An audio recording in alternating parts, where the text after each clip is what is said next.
ಚಂದನ್ ಕುಮಾರ್ ಮನೆಗೆ ಗೃಹ ಸಚಿವ ಡಾಕ್ಟರ್ ಜಿ ಪರಮೇಶ್ವರ್ ಅವರು ಭೇಟಿಯನ್ನ ಕೊಟ್ಟಿದ್ದಾರೆ.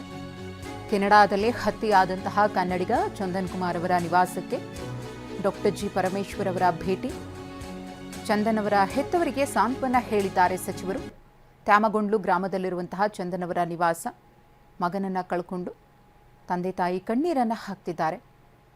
ಅವರಿಗೆ ಈ ಸಂದರ್ಭದಲ್ಲಿ ಸಾಂತ್ವನದ ನುಡಿಗಳು ಅತಿ ಅಮೂಲ್ಯವಾಗುತ್ತವೆ. ಹಾಗಾಗಿ ಗೃಹ ಸಚಿವ ಡಾಕ್ಟರ್ ಜಿ ಪರಮೇಶ್ವರ್ ಅವರು ಅವರ ನಿವಾಸಕ್ಕೆ ಭೇಟಿಯನ್ನು ಕೊಟ್ಟು ಅವರ ತಂದೆ ತಾಯಿಯನ್ನು ಭೇಟಿಯಾಗಿದ್ದಾರೆ. ಅವರ ಮೃತದೇಹ ಹಸ್ತಾಂತರದ ಪ್ರಕ್ರಿಯೆಗಳು ಕೂಡ ನಡೀತಾ ಇದೆ. ಒಂದು ಕಡೆ ಇನ್ನೂ 2 ದಿನ ಆಗಬಹುದು ಅಂತ ಹೇಳಲಾಗ್ತಾ ಇದೆ. ಈ ನಡುವೆ ಮಗನನ್ನ ಕಳ್ಕೊಂಡಿರುವಂತಹ ಹೆತ್ತವರ ನೋವು ಹೇಳತೀರದಾಗಿದೆ.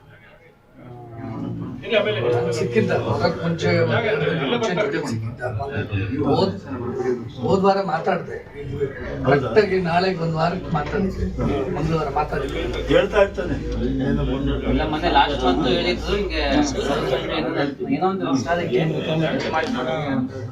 ಭಾಳ ಅಲ್ಲಿ ದೇವಸ್ಥಾನಕ್ಕೆಲ್ಲ ಸಾಯಿಬಾಬಾ ಟೆಂಪಲ್ನಲ್ಲೆಲ್ಲ ಸರ್ವಿಸ್ ಮಾಡೋದು ಭಾಳ ಪಾಪ್ಯುಲರ್ ಯಂಗ್ಸ್ಟರ್.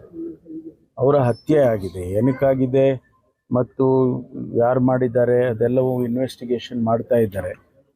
ಅಲ್ಲಿ ಅವರ ಸ್ನೇಹಿತರುಗಳಿಗೆ ಎಲ್ಲರಿಗೂ ಕೂಡ ನಾನು ಕೂಡ ಮಾತನಾಡಿದ್ದೇನೆ.